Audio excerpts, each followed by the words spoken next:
everybody? Welcome to another episode of Spring Fever with me, USFL, CFL, XFL, MLFB, ELF, X-League, Gym, all of the leagues wrapped up in one man, joined by my co-host Eric at eTop21 Sports on Twitter. What's up, Uncle Rico? How you doing? Nothing much, dude. Nothing much. Just a little disappointed I didn't hit that Stars money line. We got the spread at least. Thank God with how bad Costello looked that we got the fucking spread. I got the spread. I may have took a live plus 11. I may have also taken that, but I also may have taken a substantial live money line at 5-1. I took the under, and I'll tell you what. Oh, you got boned, dude. I'm gonna say this. I think both coaches awful game plan. This is what I think. You have Bo Scarborough back there, and the Stars had no answer for him. He looked like he was dominant. He seriously looked like Derrick Henry running against a high school team at some point. Like it was just legit. And to be fair though, the Stars, when he did go back in the third quarter, the Stars did stop him. Okay. So like he did enter the game again because for the first 5 to 6 minutes of the third quarter, they didn't have him in the game whatsoever. And I was like, what are the Stallions doing? The Stars haven't stopped Bo Scarborough all day. And then they do put him back in, but at that point it was too late. The Stars defense was feeling themselves. They were getting a little bit of momentum. And sometimes that's all it takes. Yeah, once you get that momentum. And I'll tell you, like, the Stars coach, he did it a couple times. I think it was in the second or the beginning of the third quarter. They were just moving the ball with the run, moving the ball with the run, moving the ball with the run, moving the ball with the run, constantly getting first downs.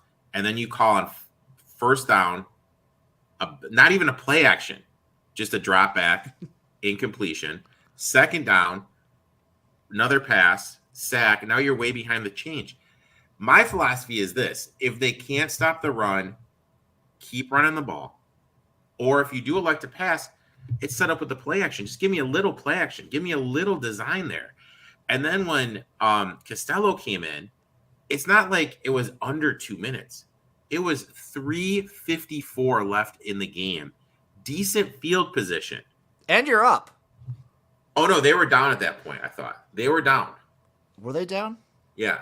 Yes. They just needed a field goal. They just needed a field goal. They need the field goal to tie it up. Why isn't your first play just a draw? Just a draw. Because if you look at it, they had, what was it? They were averaging almost 5 yards per rushing attempt, 4.7. Just give me a draw. Give me something. Yeah, once you have your backup quarterback in, it's you would expect him to be a little bit more conservative. That first pick was just a dagger to my heart. It was a dagger to my heart too, because I took the live under at 50.5. I didn't give a shit about over-unders. I was on the over, by the way, just because Stars over. But oh my God. So I was I went to the game. For everyone who doesn't know, I was at the game. It was an amazing environment. Great fans. I was in an area full of Stars fans, and obviously I was rooting for the Stars. I had a future ticket on them. I even bet them pregame, and I bet them mid-game money line. My voice went hoarse yelling so much. I do have to ask you this. How much did it cost for a Miller Lite in the stadium? I think old drinks were like $9. And how was the tailgate? Tailgate was awesome. So I I tailgated with these guys from XFL Newsroom, USFL Newsroom. They were great dudes. The USFL podcast. They were awesome. They were fantastic. They were with like these Stallions tailgaters. I forget the name of the actual tailgate group, but they were like grilling steaks for the tailgate, which was amazing. I was getting drunk. I was smoking. I was having a great time. Met up with our dude Adam Pelletier for Sports Gambling Podcast for brunch that day. Canton's an all right town. It's a fun town. The stadium is actually super nice. I think it's gotten remodeled a couple times. It's very nice. And it was a packed crowd. Everyone was super cool. I got a signed T-shirt from Blob. So that's a W in my book all by itself. And it was an awesome environment. The game itself was fantastic, Great especially live. Like, I don't think the USFL could have wanted a better game. The only thing that they could have wanted is both starting quarterbacks to not go down, and then Case Cookis lead the Stars to an epic comeback, and the Stars win 3 out of 4 USFL championships. I mean, it was a great game. You're right. It's too bad both starting quarterbacks had to go down with an injury. By the way, like, Cookis is like, I think he broke his fibula or something like that. He got like a very serious injury.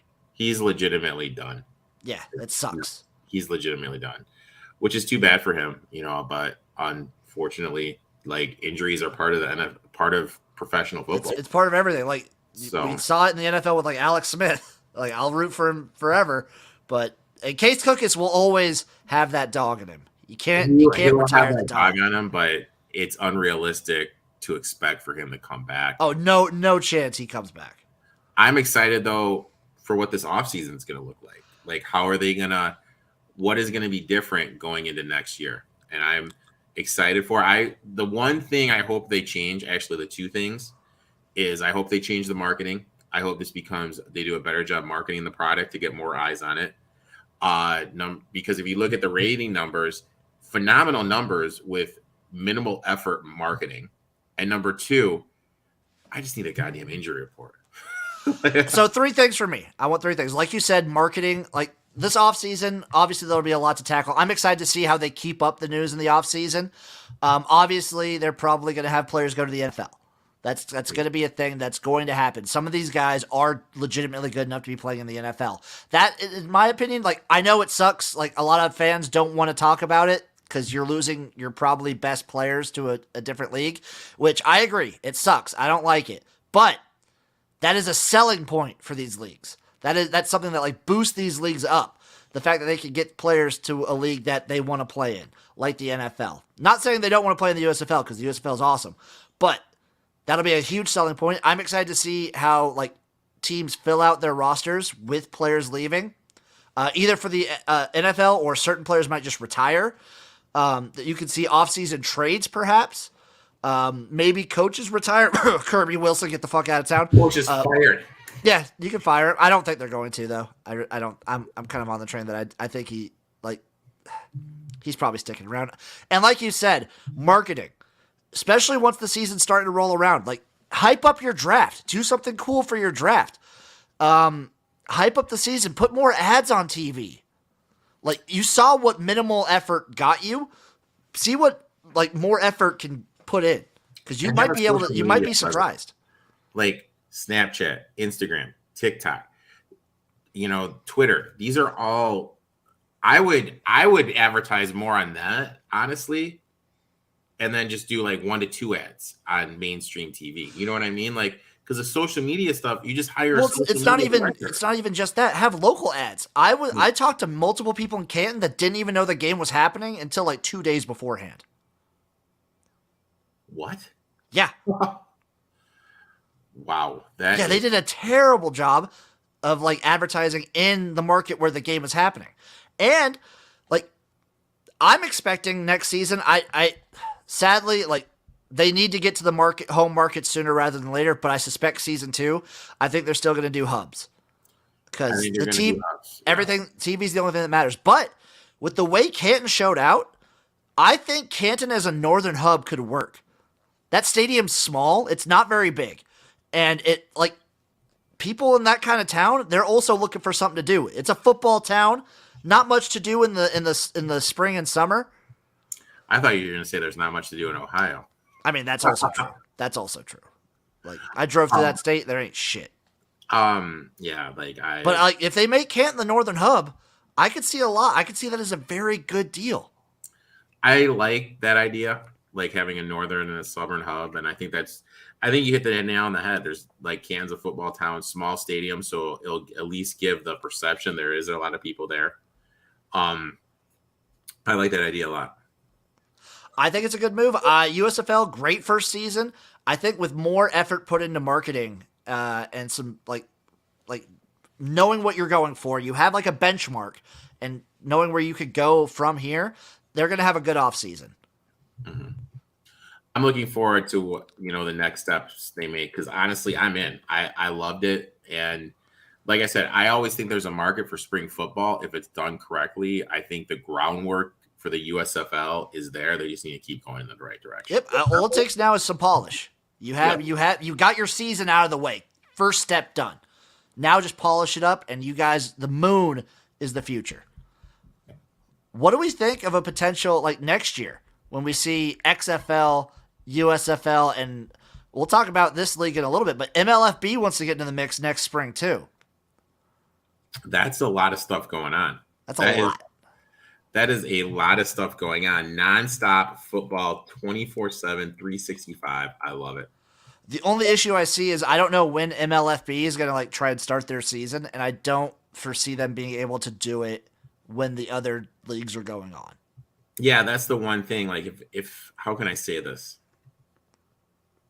With the XFL and the USFL, because those leagues would only, XFL and USFL would only at most overlap for a week or two. So, yeah, exactly. So when is the other league going to play? And like, honestly, like, what's the talent going to be like? I don't know. We'll get like a season 0.5 coming up, and we'll talk about the MLFB here in a little bit. But that's my only weird, like, fan controlled football works, but the fan controlled football is not really competing with legitimate football in my mind. And yes, I will argue that fan controlled football it's a game. It's fun. It is football, but it's not, you can't bet on it. It's not 11 on 11. It's tackle, kind of. It's 7 on 7 arena football with fan made rules. The best way to say it. It's 7 on 7 arena. And the fact that like there was a point in the season where it was which team will go to the playoffs basically, and there's a ruling on the field that is the incorrect call, and on every review the fans get to vote on the outcome. So of course the fans voted on the wrong call. Yeah, so you can't imagine that happening in like the NFL. Can you imagine Bill Belichick gets the call going against him? He would flip the F out. He would flip out. It'd be nuts. But like, there's a place for FCFL, like Terrell Owens and like retired NFL players that want to have fun. It's cool. USFL, congratulations. Moving on. XFL. There was a leak of the cities. So we have, I'm going to call it the potential cities, but these are probably the cities for the XFL 2023 season. Here they are: Orlando, DC, St. Louis, Dallas, San Antonio, Houston, Vegas, and Seattle. This is what I don't like. There's two things I don't like about it. Number one, where's the Northeast? Exactly. Where's the Northeast? Where's Michigan and Illinois? The issue with that is like they ignored the Midwest last time, and to be fair, the USFL has a team in Michigan, and that's about it. Most of the time, these leagues ignore the Midwest. Yeah. And they ignore like the plains and the mountains. My issue here is no Northeast and no like Vegas, I guess, but like I feel like you're missing out on LA or San Diego. Yeah, that's a big fumble too. That's a really big fumble too. Like, and 3 Texas teams. That's a little too much Texas for me. Like, I get San Antonio's like a good market. They had some numbers in the AAF. I would hold San Antonio as like an expansion team. Yeah. I guess you have the Northeast with DC. Yeah, that kind of counts. But you should have New York. New York and LA are the 2 biggest markets. You got to have New York. You got to have one of the 2. I get that like the fan show out wasn't as strong at those games, but they were still averaging, I think, like 8,000, like almost 10,000. Mm-hmm. If they play at the right kind of stadium there, it can look sold out. Yeah, I mean, like if you play at a small arena, kind of like what Canton is. Well, I mean, like DC played at the soccer field. Yeah, and it looked great. Yeah, it all depends on what arena. Like if you put them in, the Meadowlands, it's going to look like nobody's there. But if you put them in a smaller place, it's going to look packed, and that's what they need to do. So let me see if I can see attendance numbers for the XFL. Okay, right here. Attendance numbers for the XFL. Let's see if I can find LA. So LA home team. Boom. First one. 14,900 people. Okay. Week 2, LA. 12,000. Okay. Their next home game. 12,000. Like, that's not terrible. That is, I feel, pretty good. That's pretty consistent. The only teams, like, obviously the outlier for this league for the XFL in 2020 were the Seattle and St. Louis teams, because Seattle had 22. They averaged around 20,000. St. Louis was getting close to 30. It was insane what St. Louis was doing. St. Louis was nuts. But, like, I really hope. I get moving Tampa. I get it. You don't want to be in conflict with the USFL. Mm-hmm. Like, if they have a USFL team, might as well just move it. And Orlando's a good spot, too. I get that. And you're staying in Florida. You still have a Florida team. The 3 Texas teams, just too much. Too much. Put a team in New York. Just way. Put a team in New York.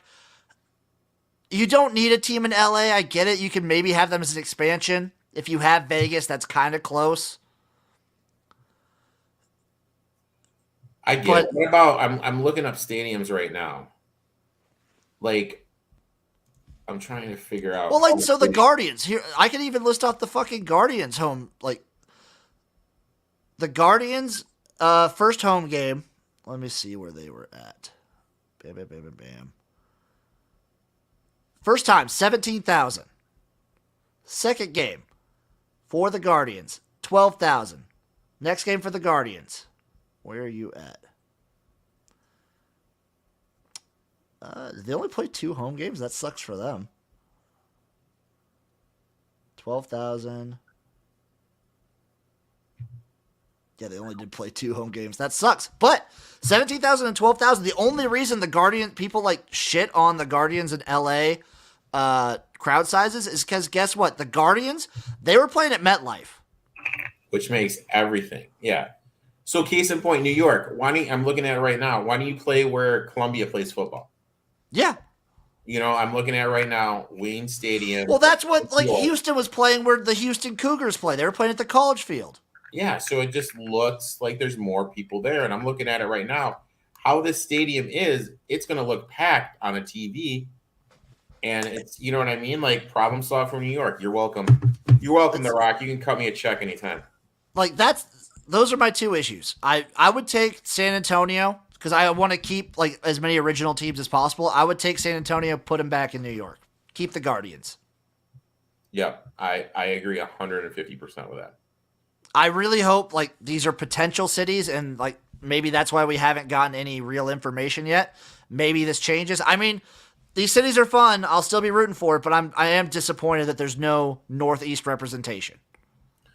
Yep. I agree. Other things about the XFL. Got some showcases going on. We had the Orlando Showcase, DC, Hawaii, which The Rock did talk about a potential expansion team in Hawaii. Which that's interesting because that's a lot of travel. It's a lot of travel, and it's a lot of expensive travel. Yeah, that's the one thing, and I get it. Like, that's like The Rock's home state and everything, but I think that'd be a late expansion team. That would be a late expansion team if this league is constantly turning profit. Exactly. Like, I expect so, like, a USFL and an XFL, I expect almost 0 expansion into year 2. I expect no expansion teams for the USFL year 2. I would expect 0 expansion teams for the XFL in year 2. Year 3, maybe 2 teams. If it's going in the right direction. But yes, if they're going in the right direction, do it like 2 teams. But here's the thing. This is my one thing about expansion. When you expand, it weakens the product for that first year. It can if you're not careful with the teams, because like you have 2 whole new rosters to fill. Yep, and that takes players off established teams, and it kills depth. You know, so it's just one of those things. You have to have like a really solid base. Yeah, that's my one thing. That's why I'm really like not that big of an expansion guy, just because it kills teams. I mean, like, I'll use a basketball analogy. We saw in the NBA, as soon as the NBA added Vancouver, and I think they added Memphis at the same time. They added 2 teams at the same time. That whole year, the product was just watered down just because you just lost a couple players. And that's why I'm not a big expansion. True, but I feel like the NHL's done it pretty well. Yeah, but the NHL, the way they do their draft is completely ludicrous. That's true. I mean, but I guess it does kind of depend, like, how you do your draft and, like, how you can regulate who is how you get players on your team. Yeah, and like most of these leagues, the first draft for your first season, I feel, is going to be drastically different than every draft going on, because you'll, like, after year 1, you're building on top of what you already have. Yeah, you don't have to draft a full team every year. You're moving in a different direction, so it's going to be interesting, like how the USFL, because we're just talking about how they're going to do their draft. Is this going to be live stream? Is this? I wonder. I'm okay with it not, because I'll cover it again, but I would assume so. But also, you're not drafting a full team's worth of players this time. Yeah, and how many rounds are they going to do it the same? Where it's like, I think it is still by position. I think they're still going to do that. But I don't know how many rounds they're doing. Like, honestly, like, looking at it, so hypothetically, you draft quarterbacks. Okay, fine. Like, how many do you really need to add a quarterback? I was going to say, what if a team needs 0 quarterbacks? Like, what if a team doesn't want any quarterbacks? That's my point. Like, I guess you could skip. Like, they skipped last year. Yeah, I mean, I guess you could, like, because, like, there was teams that skipped and grabbed more of a certain other player. So, I guess you could do that. You could do that. I don't know. I would much rather them see, because they have, like you said, they have the base. Just gonna say, excited. This is what I want. So let me do that. So. And if we look at the timeline potential for the XFL, here's what we need. I want, by the end of July, I want cities named. We got to have it. We have coaches. We need to have cities. Correct. By the end of July. Your showcases will be done sometime in August, I imagine. And then September, October. September's probably going to be kind of a slower month, I bet. October, you got to have the draft. That's when you did it last time. Just do it in October again. Yeah. Yep. So they did it like end of October. So like the 20s. End of October, beginning of November. October 20-something. Just do your draft. Have it all ready. And then start training camp. Just like you did in 2020, 2019. They started training camp in like November, December. Mm-hmm. That gives you a solid 2.5 months until after the Super Bowl. And they did like a hub training camp for all the teams. So that was cool. I think that would be a way to go. I think that's a way to go, because then you're doing new rules. Everyone learns the rules the same way. You had like the same sort of coaching things. And then I think they're either doing host cities, or they're doing like a travel thing where they're doing a hub in Dallas and then flying to the cities to play the games. Okay. So they're either doing that or just doing host cities. I don't know which specifically. Either way, that's kind of interesting. That is a little interesting. I like the latter, like having a hub in Dallas, then flying out for the games. I would vote that if I had. I think that's what they're doing, and that's pretty cool. At least that way you still have the games in home markets. The only issue is you don't have teams like in the markets themselves, kind of ingraining themselves in the community. Yeah, that's true, but I'll be honest, like, it's kind of overrated. As long as they have games at the markets, that's cool. That's the main thing. You got to have games at the markets. Because I don't think they're going to do what the USFL did. I think they are going to rely at least a little tiny bit on ticket sales. I agree. And also, like, I would like them to use the MLS model when the MLS was first starting. What the MLS did was they had the places where these games were next to, how can I say this, party areas, and partner up with local pubs. That would be awesome. I mean, they did it like, if they look at 2020 as a framework, that league knew how to have fun. They had like seltzer celebrations. They got weird with it. They embraced the fact that like this is a fun league that like you don't need to take it super seriously. Exactly. You can have it is real football. It's real football. It's serious football. Like it's legit and it's like high level. But have fun with it. That's the number one thing you got to do. You have to have fun with it. Like, And that's there why were I players kinda chugging feel beers in the stands. yeah, Sideline interviews were hilarious. You got to, like, embrace that. you do. You do. And I think that's something they'll do. I think The Rock's a smart guy. He'll realize that that was a key thing. I like the gambling stuff. I like how there was constantly you could see live lines. Oh, You that could was see- fantastic. I think that's something I think you need to embrace the gambling. But back to the MLS, like just have it where it's like, you know what I mean? Like you get that atmosphere incorporated there with, I'm going to say it, with having the bars there, you'll incorporate more young people. And we all know to get sports to where they are, you need young people. You get young Make people. the game, make like each game like a really fun thing to go to. Yeah. Yep. You get it. You attract, like if it's a fun atmosphere, and hypothetically, I take my nephews there and it's a fun atmosphere. You get young kids in there, they want to go again, and that's what you have to do. That's what the USFL was doing. Like, that's what they were doing. Like, kids get in free for tickets. They were having like, they would have bouncy castles and like a really fun center for the kid, like little kids.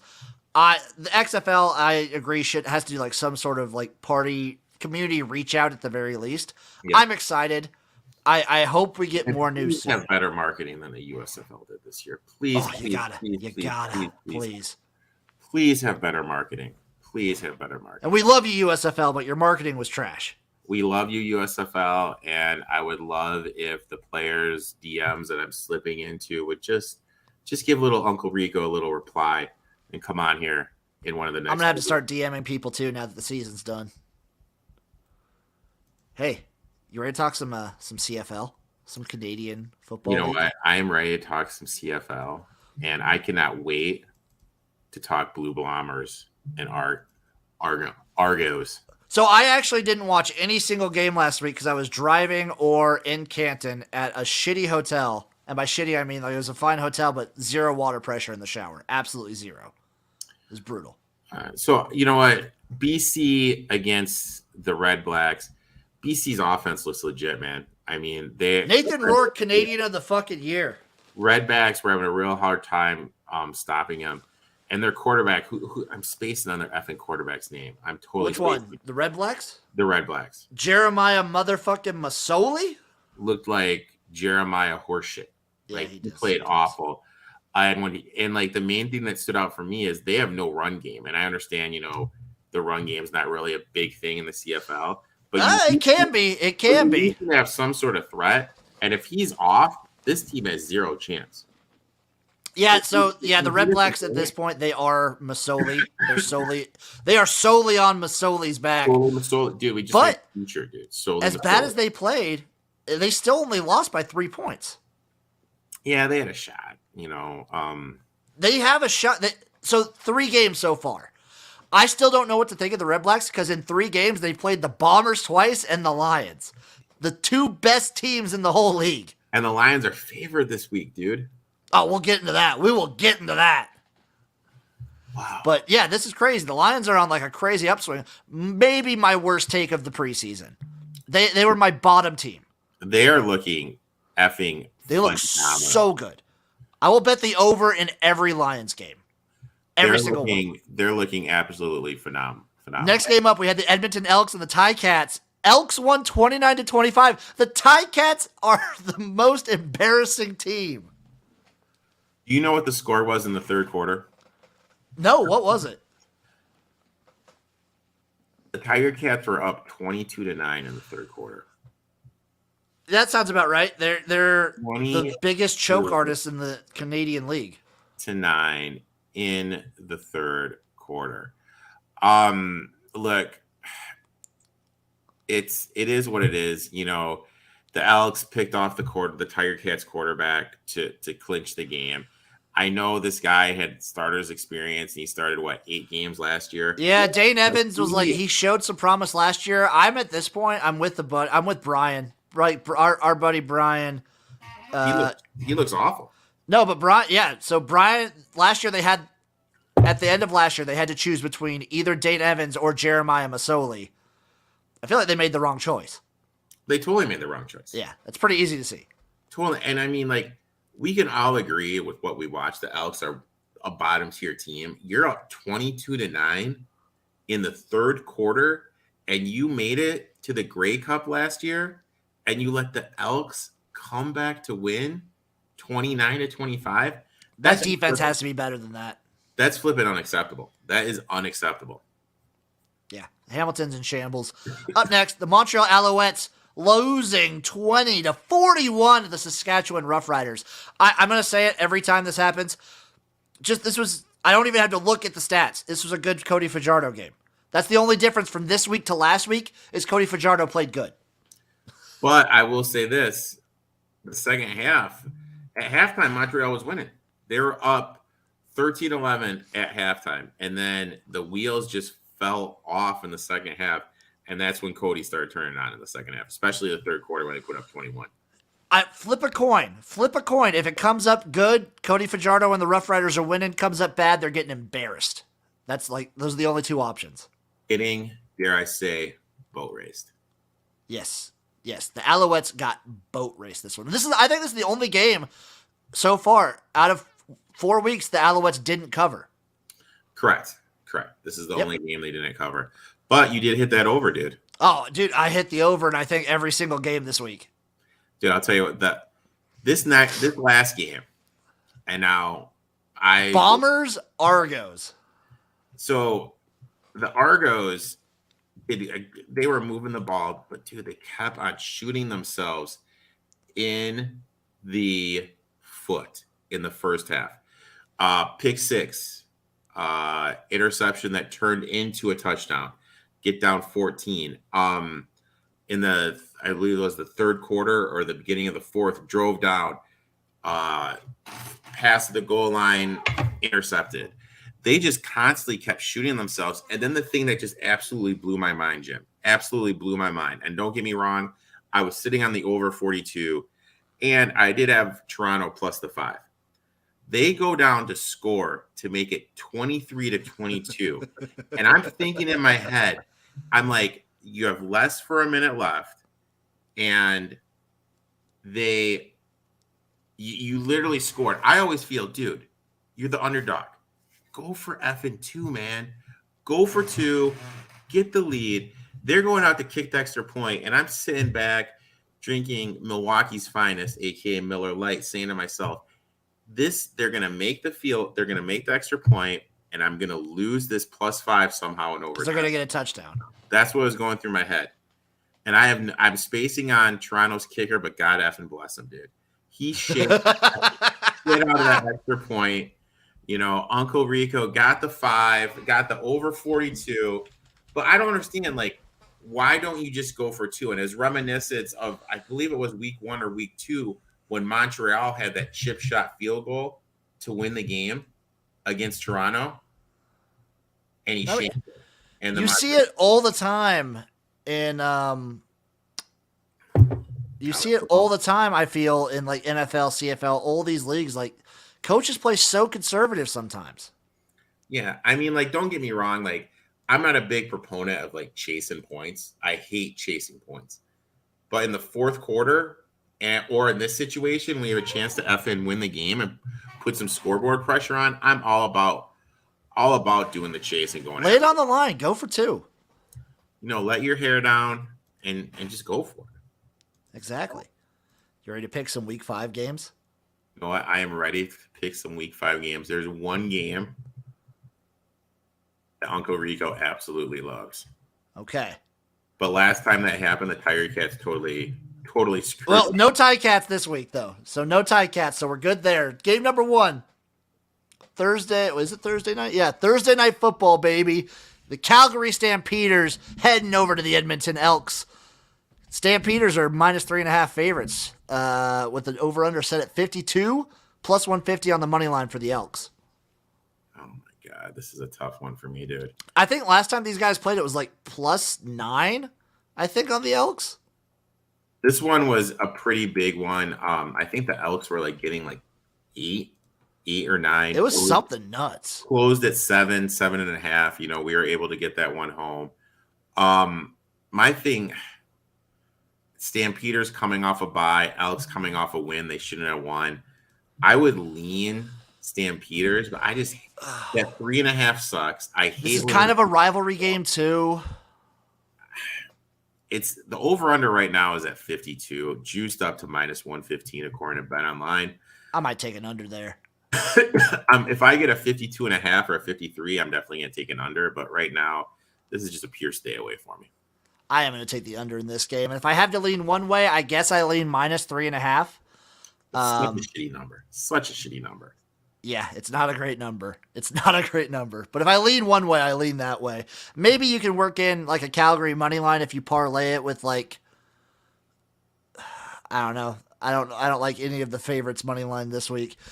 Up next, game number 2, we have the Ottawa Red Blacks taking on the Saskatchewan Rough Riders, with the Riders getting 6 points. They're -6 favorites. Money line at +210 for the Red Blacks. Over under set at 44. This is what I expect. The Redbacks to bounce back. I expect the quarterback to look a lot better. Give me that over. You like the over? Give me that over. I like the +6. I love the +6. I like the +6 too, but I never fucking know what Cody Fajardo I get. But the Red Blacks covering machine. I think they've only missed one game. I think they only didn't cover week 2. And like Fajardo has this thing: good game, bad game, good game, bad game. This is supposed to be a bad game. They put up 41 last time. Redbacks didn't look their best. Redbacks need a win. Backs against the wall. Give me the +6. I'm also going to sprinkle the +210, and I'm going to take the over 45. Oh, I'm seeing 44, by the way. Oh, shit. Bovada. I'm going to have to pull up my little bet stamp thing. Last game of the week, baby. Winnipeg Blue Bombers taking on the BC Lions with the Lions. 3-point favorites. Moneyline +145 for the Bombers. Over under set at 48.5. You remember that TV show Fantasy Island where the guy would be like, it's a trap, it's a trap, it's a trap? This is a trap. Like, dude, I feel like everyone and their aunt's gonna be taking the blue Bombers. I will say this though, I kind of like the under. I also like the under here, and I swear to God, I just said I will take the over in every BC game. This Bombers defense is good. It's really good. Yeah, I like the under. I like the under, and God damn it. So like Zach Collaros is clutch. This Bombers team is actually good. They haven't like I'm gonna take the money line. Give me the Bombers on the money line. Oh, look at you. Yep. Look at you. Yep, I'm doing it. I'm doing it, Eric. You're gonna get a little as my girl Christina says, dirty. I'm gonna get real dirty. In fact, I'm actually gonna no, I'm not gonna parlay that. I will take. Those are my bets. I think the best one for me is that over 44 in the Riders Red Blacks game. I also really like your +6 there. How about? Oh my God, they're not letting me parlay the over and the money line here. Really? That's gross. I mean, that's just dirty, dude. So what I'm gonna do is I am going to. I'm gonna take the +210 with the Redbacks. I'm gonna take the Elks under 52, and I'll take the Blue Bombers. Excuse me, under 49. Dude, what's up with Bet Online? Not letting me parlay this stuff, dude. That's gross. They should let you do that. What the fuck's up, Bet Online? Someone get Dave Mason on the phone. Someone get me Dave Mason on the phone, dude. You know what? I'm going to have to just pull up a different app. And you know what? If Bet Online doesn't want the kids' business. Should I also just do like a really cheeky 3-way round robin underdog money line parlay? Dude, I love those, dude. You're talking my language, big sexy. You're talking my language. I'll throw a couple shekels on that. What about what happens if we do a Redbacks +205, the over 45? Oh, dude, this is a 48. Under 48.5. Blue Bombers plus 135. Dude, that's a plus 2,400 parlay. You know what? I'm just going to do this. I'm going to do a 3-teamer that's plus 1,240. I'm going to do Redbacks in the money line, the over 45, and the Blue Bombers plus 135. I respect it. I respect that move. That's going to be my parlay of the week. Okay. Mine will be the under 48.5 and the Bombers on the money line. The under 48.5. Same game parlay. Okay. Little SG for the kid. Oh yeah. Couple weeks, man. We're coming up on the halfway point already. 3 more weeks and we're on the halfway point. Time flies when you're having fun, man. I'll tell you what, dude. Actually, that's not true. I think there's 21 weeks total because of like bye weeks and shit. Yeah. So never mind. Give us like 6 more weeks. Give me 6 more weeks. End of August, baby. That'll do it for the CFL. Now, Major League Football approaches. I'm calling this not season 1. I'm calling this season 0.5. Because they call themselves a spring football league. They're playing in fucking August. The dog days of summer. August 9th is when their inaugural, like, I'm going to call it all a preseason. It's season 0.5. There's 4 teams, 4 weeks, and then a championship game. Yeah, that's a small season, dude. Pretty quick. Going pretty quick. So the teams are Arkansas, the Arkansas Attack, the Ohio Force, the Alabama Airborne, and the Virginia Armada. So they're playing in Little Rock, Canton, Mobile, and Virginia Beach. Okay. Right. So, like, they're playing in the Hall of Fame Stadium. Which is a great stadium. It's a great stadium. Love that move.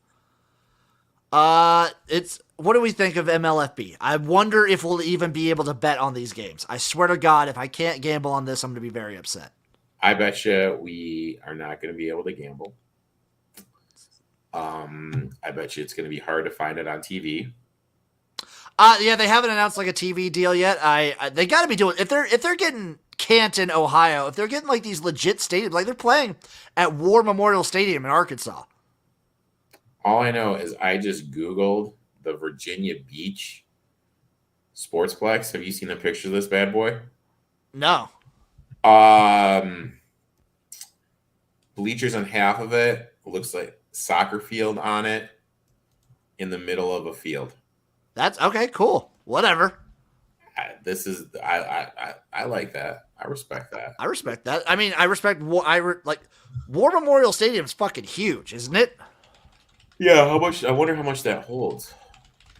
War Memorial. 54,000. It's pretty good. That ain't tiny. But that's the one thing. Optics, it's going to make like there's nobody here. At least the Virginia Beach Stadium, it's going to look like there's people there. True. I'm excited for the league. I'm excited to see something. I don't know what players are playing it. They got to have players now. Yeah. You're playing in August. You got to have players. They have coaches. Shout out Jerry Glanville. Jerry Glanville. I think he's coaching the Alabama team. Yeah.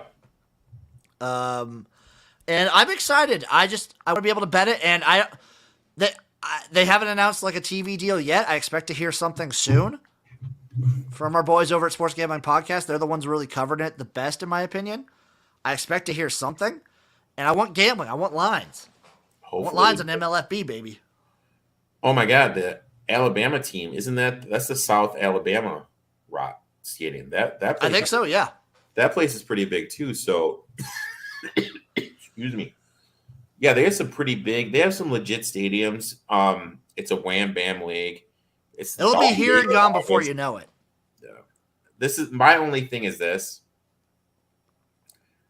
Why are you doing it right there? Because of your playoffs and your championship, you're going to be competing with the start of college football and NFL. I think they really just wanted to put something out there. Like they just want to get something out there to like showcase something for because they also want to play this coming spring too, like next spring. Oh my God, really? Yeah. Jesus. So that's why they just want to have something out there to show people. It's a publicly traded company. Like, you can buy stock in MLFB. So, like, they're just trying to show something. They've been in the works since, like, 2014, 2015. They're trying to get in there. They want to show something off, have something going on, and then play again in the spring. Okay. So, I don't know what's happening. Lots up in the air. I'm excited. It's chaotic, though. I'm here for it. I'm looking at it right now. I love the Alabama Airborne helmet design. They do look really good. I like that one a lot. I like that little. I like what I'm seeing there a lot. Up next, though, on the chopping block, we have some ELF. And by the way, this is basically just a little segment to tell you, yes, the ELF is existing. It's awesome. European League of Football is fun. They're coming up on the midpoint of their season.